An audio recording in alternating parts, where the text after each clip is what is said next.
Hari ini kita sedang di Cijeruk Sancang dalam rangka acara apa?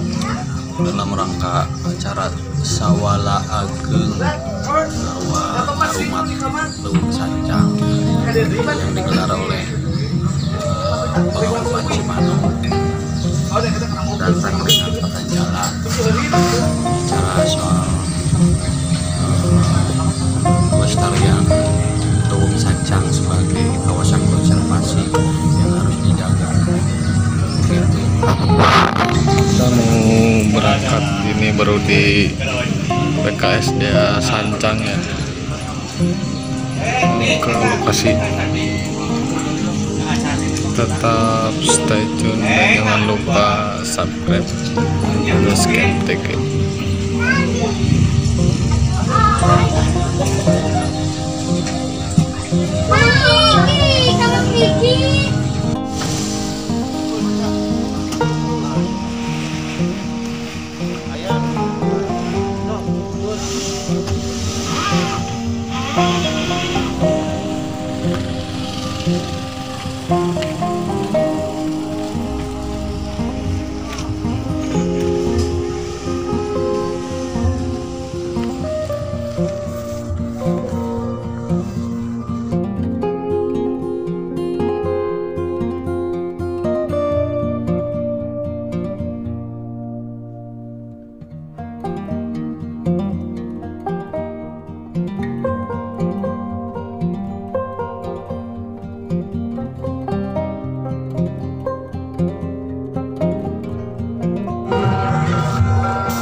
Oke, Wilujeng Sumping, Kang Deddy Mulyadi.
ngantar gulihna rasa lemah tenapa sagara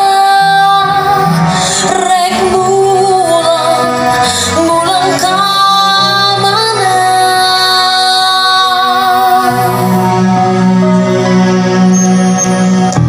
rakek anjing diburuan buru tulang panyiksaan daging dibawa ku dengan mepende ku tetap ingat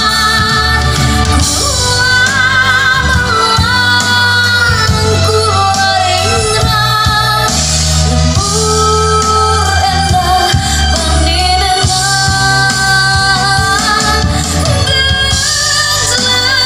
alam percengkaran pohon kadiri sorangan disancang kula ngahiang ninggalkan alam kasaran lembur endah panyilekan hidupku kan baris kabeh.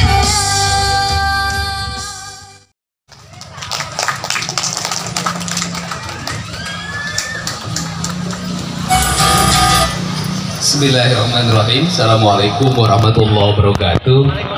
Sampurasun.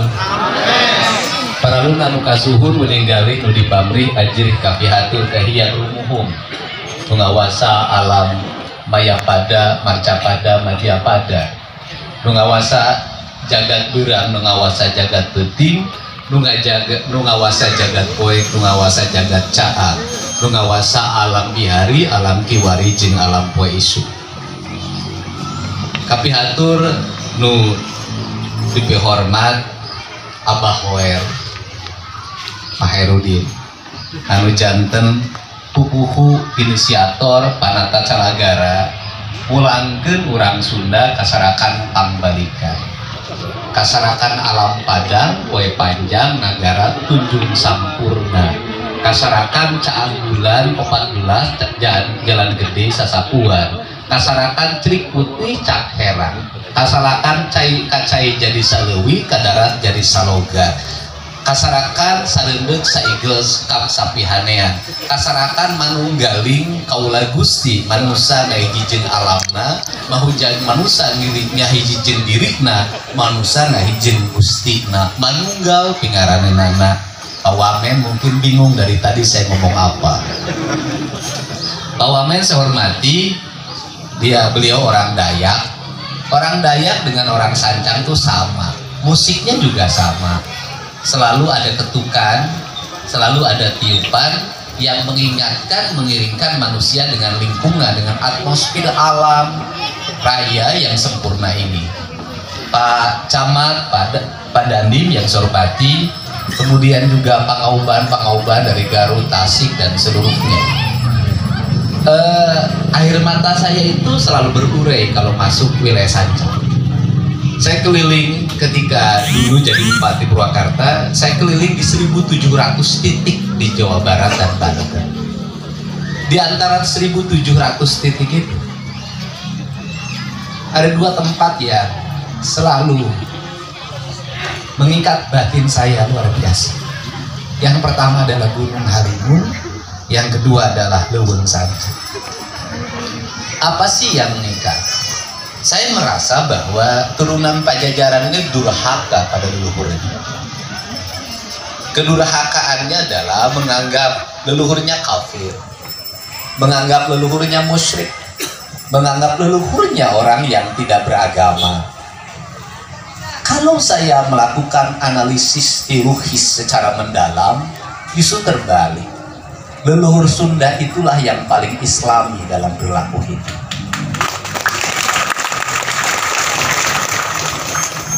Leluhur Sunda itu yang paling memahami tauhid secara sempurna. Peradaban tingkat tinggi yang setara dengan peradaban di Eropa.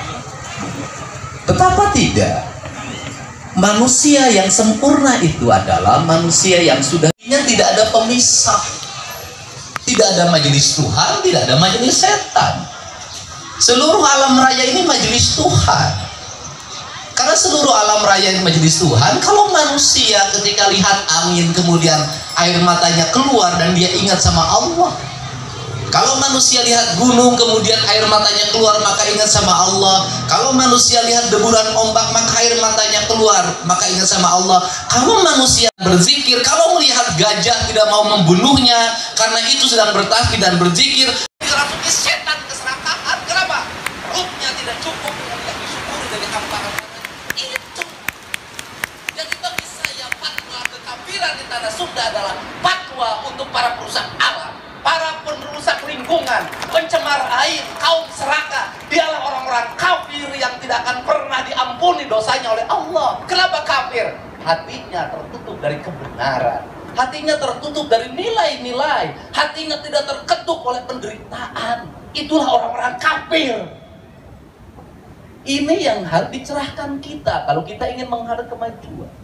Sehingga saya tadi ketika saya mandang dari Ranca Buaya, saya teringat sama Bali. Dan Bali itu menganggap Sunda itu adalah kakak peradabannya. Saya sering dialog dengan tokoh-tokoh Bali. Selalu mengatakan Sunda itu saudara tua. Karena kakak peradabannya beranggapan leluhur Sunda itu mengajarkan peradaban pada mereka. Saya terbayang hamparan pasir pantai yang indah itu ditata dengan desain arsitektur bangunan yang tertata, kemudian musik yang setiap hari dari karinding sampai gendang ditepuk dengan orang tarian yang indah, baju-baju yang tertata dengan desain fashion yang memadai, bisa mengalahkan Citayam. Saya pikir kalau saya jadi pemimpin, saya katakan saya akan undang satu kampung orang Bali untuk tinggal di situ mengajarkan peradaban. Tapi bagaimana cara berpikir kita tentang keindahan laut? Pasirnya diambil, lautnya dicemari, pinggir pantainya ditumbuhi oleh bangunan. Di mana letak Anda memahami Allah Maha Indah? Anda ingkari kemahinan Allah. Nah, dari situlah saya selalu mengaplikasikan diri bahwa manusia yang memahami alam dan lingkungan yang sempurna, maka dia akan sampai ke maha sempurnaan. Tapi manusia yang merusak alamnya, maka dalam setiap hari dia akan dilanda oleh kegelisahan. Anda lihat para pengusaha tambang, pernahkah damai dalam hidupnya? Pernahkah merasa puas dan merasa kaya dalam hidupnya? Tidak. Ekspansi, ekspansi, ekspansi, ekspansi. Seolah hidup ini tidak cukup. Tapi Anda belajar dari orang kampung ada. Dan di hamparan tanah yang disediakan oleh negara yang disebut tanah ulayah, turun-temurun berlangsung. Rumah yang tertata dari injuk atau rumbia, kemudian dibuat dalam panggung. Dibuatlah leit-leit, leit bungsu dan leit-leit lainnya. Kemudian apa yang dimiliki oleh mereka? Ketenangan hidup, cadangan beras yang cukup, padi yang 150 tahun masih tersedia, tidak ada konflik. Apa yang mempersatukan saya dengan Pak Hairudin? Bukan urusan politik, rasa dan cinta pada tanah suku. Mereka hidup damai. Apakah ada di kampung adat ada polsek? Apakah ada koramil? Apakah di sana ada dokter? Apakah ada penyuluh? Tidak. Tanpa polsek, tanpa koramil, tanpa penyuluh, tanpa dokter, mereka hidup damai, sehat. Kalau begitu, harus kemana kita belajar? Belajarlah pada mereka. Saya tanya ke Pak Hairudin, berulang-ulang saya rapat di DPR, selalu mengatakan, Anda belajar tentang cadangan beras, belajarlah sama kampung adat. Anda belajar tentang peradaban penanganan COVID, belajarlah pada kampung adat. Anda belajar tentang bagaimana mencegah bencana, belajar pada kampung adat. Nggak usah ke Amerika, itu mencari lebih. Itu mencari ongkos, jujur. Para anggota DPR ke luar negeri bukan belajar apa, bukan. Lumayan ada ongkosnya, gitu aja. Jujur aja, betul kan? Kita jujur aja. jauh-jauh. Kenapa? Nggak nyambung kita belajar ke Eropa, nggak nyambung kita belajar kemanapun. Yang nyambung itu belajar pada leluhur. Negara Cina maju karena mereka belajar pada leluhurnya. Korea maju karena belajar pada leluhurnya. Jepang maju karena belajar pada leluhurnya. Kita maju tidak akan pernah tercapai. Kenapa? Karena kita ngambil ilmunya orang lain yang orang lain tahu ujungnya ilmu. Di sinilah saya belajar tentang hidup. Untuk itu maka saya nulis lagu itu di Sancang itu di bawah pohon besar. Saya lihat deburan ombak, maka ada kalimat saya di situ. Saya membayangkan kegelisahan seorang raja. Bagaimana gelisah? Dia pergi meninggalkan hiruk pikuk karena perubahan culture publik yang mulai menantang kebijakannya, yang dia terintervensi oleh pengaruh lain dari negaranya. Dia pergi. Itulah raja yang adil. Di mana letak yang adilnya? Ini orang Sunda, kelemahannya itu. Ini Siliwangi nih. Kenapa kelemahan orang Sunda itu apa? Pakai rasa, pakai hati. Daripada kudu gelut, mending keneh gunung.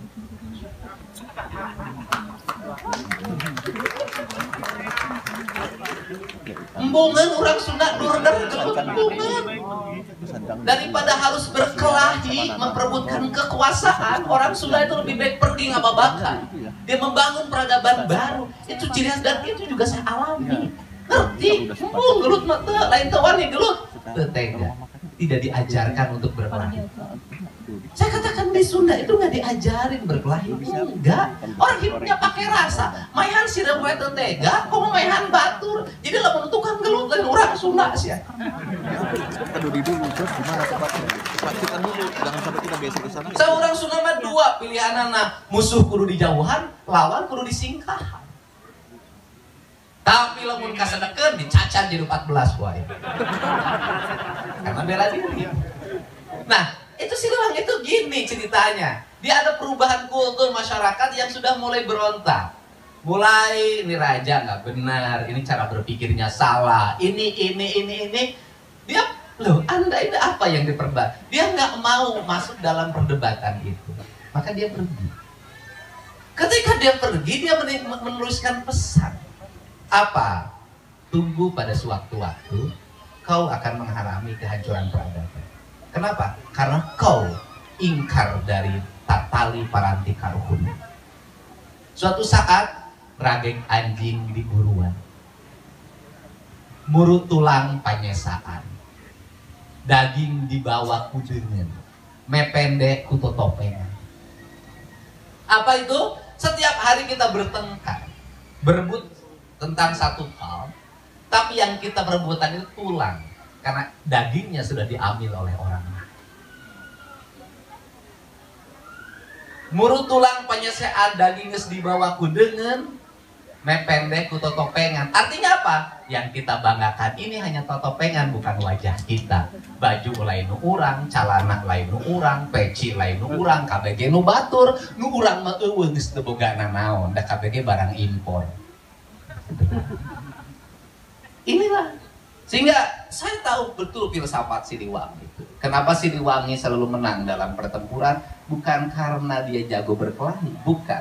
Tapi proses edukasi yang dilakukan dengan proses dialogis ngadu bako, pendekatan, dia kemudian sama dengan lingkungannya, membuat orang mengikuti tanpa harus bertempur. Itulah. Ini yang, nah sehingga apa sih yang ingin saya pesankan, Pak Wamen? Saya ngotot sekarang tuh dua di Jabar itu yang lagi saya usulkan. Yang pertama, saya ingin Cikurei itu menjadi kawasan konservasi Taman Nasional. Karena kalau Cikurei tidak jadi Taman Nasional kawasan konservasi, saya itu yakin suatu saat itu hutan akan dikapling menjadi milik perorangan. Atas nama ekonomi, atas nama apapun. Dan mohon maaf, Garut itu kabupaten terkaya di Sunda, setara dengan Bogor. Apa yang tidak punya di Garut dan apa yang tidak dimiliki oleh Bogor? Dua-duanya punya. Gunung boga, laut boga, leuweung boga, segala ayat. Garut itu, jadi pemimpin Garut itu pemimpin yang paling gampang. Kenapa? Dia memimpin rakyat yang kreatif. Dimimiti tukang dodol, tukang sirkulit, tukang sol sapatu, tukang cukur, tapi kayak Jagger.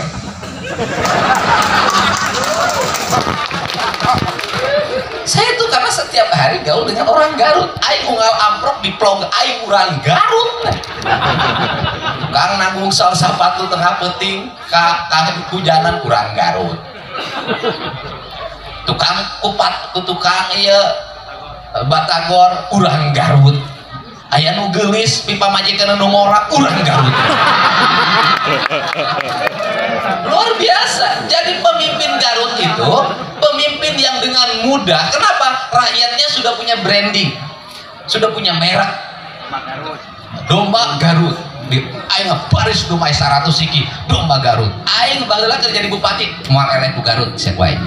Ku aing dikawinkeun domba Garut jeung domba Purwakarta. Aing lahirlah domba Garwa. Garut warna yasa waktu itu dan kualitasnya bagus. Nah itu inspirasi.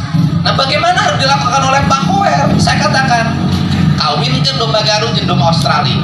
Bikangna Australia jalurna Garut, bikangna Inggris jalurna Garut, bikangna Prancis jalurna Garut, ulah bikangna weti Sunda jalurna ti Eropa sia teh. Ekspansi atuh sia teh. Keur peujeul awewena ku aing geus dikawin dombana ku aing dijajah. Itu ekspansi politik. Nah harus begitu dilakukan. Nah ini Garut Sagalaya. Nah tetapi kalau salah kelola gunungna ditugaran terus, leuweungna dibabadan terus, ya Garut menjadi kabupaten bencana. Mus-mus banjir bandang Garut, mus-mus uruk Garut.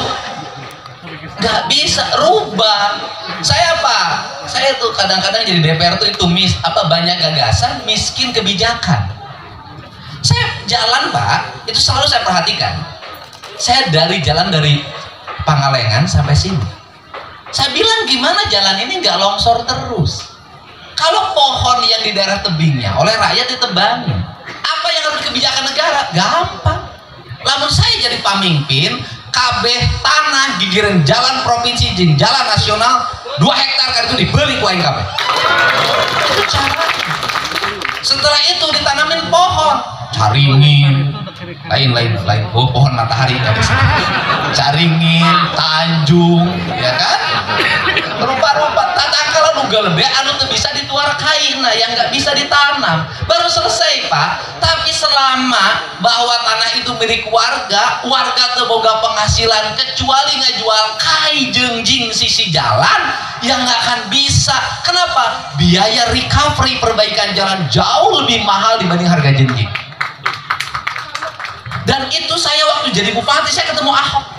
Saya cerita, Anda dapat air loh dari Gunung Wayang. Untuk itu saya bilang Pemprov DKI keluarin dong 1 triliun. Untuk apa? Bebasin area hutan milik warga yang catchment area, kemudian itu menjadi hutan abadinya Pemprov DKI. Biarkan itu DKI investasi untuk air warganya masa depan. Jadi mindset itu nggak terbangun dalam pemimpin kita. Kita ini selalu ribut jalan ke Ciklet, urung, nges gitu weh, turun PUPR, omehan, nges, engke tahun harap urung deh. Saya kalau persoalan konsen ketika orang Ciklet waktu itu ribut mau lucu orang mil, kan pernah tuh di Cisewu viral mau lucu, saya langsung bikin maung tah, ayo buat tinggal di maung, ayah kayaknya di koramil, komitmen saya kenapa? Bagi saya Siliwangi itu menang lucu, namun Siliwangi lucu beak leuweung sia teh. Kunaon leuweung beak? Sabab Siliwangina lucu. Atau Siliwangina diajak bisa ngobrol bahaya. Nah, ini penting dan saya katakan apa sih yang harus menjadi konsen negara hari ini adalah konservasi. Udah deh, mau ngomong apa lagi? Konservasi, sudah. Kenapa? Masyarakat Indonesia masa depan, 1, kekurangan air, konservasi. 2, tanah yang mulai mengering karena pupuk kimia terlalu berlebihan, konservasi. Yang ketiga, ancaman bencana, konservasi. Jadi, lamun Indonesia yang salamet, Sunda yang salamet, balik deui ka karuhun sih. Kenapa balik deui ka karuhun? Balik kembali lagi pada tata nilai dulu dalam menjaga alam. Sama di Kalimantan juga sama. Nah ini penting bagi kita karena ini ancaman. Saya katakan ini ancaman yang tidak bisa ditawar. Untuk itu saya berharap kalau lihat di situ ada 2.000, wah terpantas atau sancang 2.000, minimalnya ke 20.000. Wah. 40.000. Jadi lah mungkin ayam maungan sih teh. Nya kudu minimalnya 100.000. Dan bisa sih maung 2.000. Maung cicing di 2.000 hektar, emang maung bisa kontrak? Nggak bisa. Dia minimalnya 40.000, 60.000, 100.000 baru bisa ada habitat harimaunya. Tapi lamun 2.000 eueus ya maunya maung cicing 2.000. Kunaon maung? Abu kebun abdi mah 2.000 hektar. Ini penting. Nah, saya ini ngejagain saya di Sangga Buana. Itu yang kedua Sangga Buana yang sulit. Saya tuh sampai nyiapin domba. Jadi setiap harimau macan tutul turun saya datang. Ulah diracun. Ganti ku aing domba nata. Sia dihakan domba 2 ganti 3 ku aing. Sekarang saya juga akan ke Gunung Sawal. Saya juga akan nyiapin domba banyak di sana. Kenapa? Karena rakyat bertengkar dengan macan tutul. Macan tutulnya makan domba. Sabaran nu leungit domba setahun. 89 aing nyiapkeun 200 per tahun so ganti domba rakyat. Kenapa? Ini nyelamatin. Nih, ini yang gini-gini harus peka dibaca oleh lingkungan. Ulah ribut tuh. Macan tutul pasti jeung domba. Macan tutul pasti jeung domba. Lain mau nu salah turun ke lemur, lain urang lemur nu salah ngarbut lahana mau. Nah ini yang harus dilakukan oleh kita sehingga dialah efek media sosial saya mudah-mudahan memberi efek terhadap perubahan. Terakhir, saha sih nu nyundak pisan Asep Strawberry. Jadi kalau nanya, aing neangan Sunda di mana? Nya rumah makan Asep Strawberry. Bangunanana nyunda, dapurna nyunda, hakanan nyunda. Kabeh nyunda, Asep Strawberry. Sanajan strawberry ulah loba teuing. Sabalamun strawberry loba teuing beak sia teh sancan. Diganti pakai belak strawberry kalau bahaya itu. Ya kan? Garut itu 85.000 hektar area tanah perhutani. 50.000 hektar itu digunakan untuk perkebunan, di antaranya strawberry, engkol. Jadi mungkin luhur temenang siapa teh pamir pokoknya Pak Asep kudu ngajaga konservasi. Pak Asep make ngalan strawberry ulah apa kudu melak tangkal sih ngaganti strawberry. Strawberry.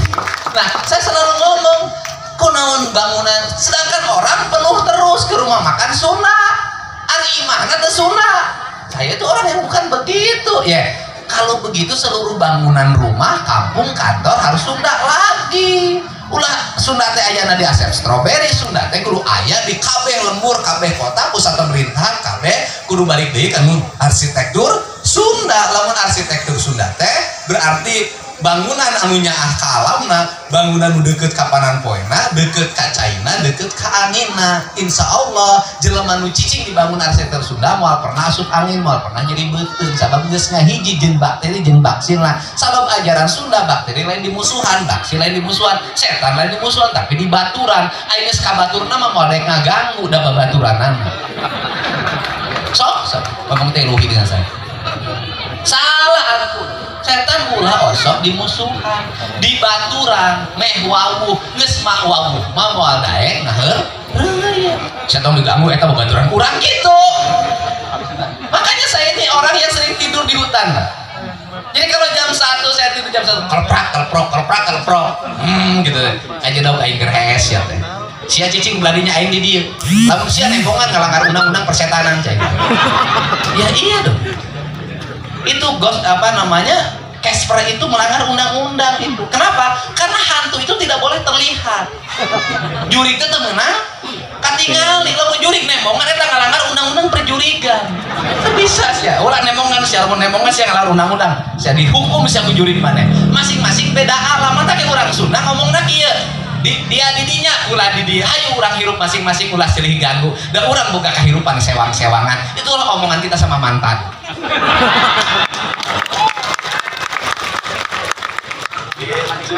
Gitu.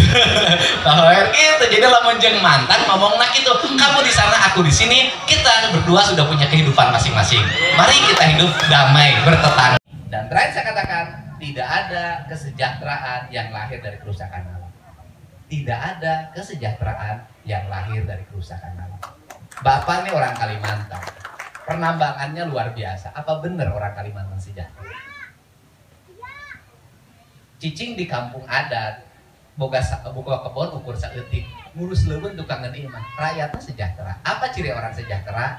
Itu damai, hidup di kampungnya. Apa ciri orang tidak sejahtera? Sok ngaranyah ke kebun batu. Jadi lamun orang Sunda teh cenah baheula taraka mana? Ciri khas orang Sunda sejahtera. Naon sababna? Jeung naon kudu capek-capek ngagere ceulik masang bumbu aya lauk. Mangkat ke sawah aya belut. Ya kan? Jeung naon kudu capek-capek. Mangkat ke kebun aya lahan bisa nyieun gula. Nah kudu jadi riweuh. Jadi lamun urang Sunda santai, lain urang Sunda kedua lain. Urang Sunda menikmati kesejahteraan dari alamnya yang memberikan segalanya. Jadi aya dialog ya. Urang Jakarta nyen riset di Baduy. Urang Baduy jam 10 geus kudu di kaum. Geus di itu di mana di Ngahuma. Cek urang Jakarta teh. Bapak, kenapa Bapak jam segini sudah santai merokok daun aren? Nyangeunah kula mah hirupna. Harusnya Bapak ini habis ini bekerja ini terencana, tertata sehingga Bapak hidupnya lebih sejahtera. Ari dia ngomong naon ka kula. Dia cicing di mana? Di Jakarta. Naon dia jor-jor ka dieu. Berarti dia teh lapar beungeuna datang ke tempat kula. Kula mah teh kudu mangkat ka Jakarta da beunteun kula mah geus seubeuh. Manta kula santai, kula teh jelema sejahtera. Didinya sibuk wae jelema ripuh loba kabutuh. Gitu. Ada menteri ngomong lagi orang Baduy, ya nanti Baduy akan saya bangun apa? Puskesmas kata dia, dokter, koperasi. Ya, ulama teu kudu dibere puskesmas, rakyat ulama calager. Teu kudu dijieunkeun koperasi urus we rakyat dia tah, nu sok aranya kebon kula. Berarti rakyat dia teh lapar, tong uruskeun rakyat kula mah tarang aranya kebon dia. Sederhana. Inilah hidup, inilah hidup. Untuk itu saya menyampaikan pada semua. Nah, anu teu meunang urang Sunda nu mana nu ngagere ceurik pamajikan sia gogorowokan di dapur teu gablak beas sia ngagere ceurik eta malin urang Sunda. Lain sia teh. Nu ngagere ceurik teh anu sawahna tinggal dipanen, umana tinggal dipanen, kaumna tinggal dipanen, domana tinggal dipanen, bari cicing ngagere ceurik sabab hirupna ge tinu hayat, tinu hal-hal nu hirup silih wangi. Ai silih wangi teh domba ngadahar jukut. Dombana modal, modalna dijieun pupuk, dipupukeun kanu juk. Sapi ngadahar pare, daun parena diala, sapina modal, modal parena kasawa. Sistem Rahman Rahim, satu siklus yang tidak pernah berbenturan satu sama lain. Inilah filsafat dasar Pancasila, ketuhanan yang berkeadilan. Inilah filsafat dasar Siliwangi. Kalau satu sama lain berbenturan dan saling membunuh, kita ini sudah bukan pengikut ajaran Islam. Kita sudah pengikut ajaran Barat yang satu sama lain saling menghancurkan. Islam tidak mengajarkan itu. Bagi saya, Islam dan Sunda adalah satu nilai yang tidak bisa dipisahkan bagi mereka yang mendalaminya. Kecuali anu Islamna politik, Sundana politik. Datangna iraha lamun rek pemilu kumpul.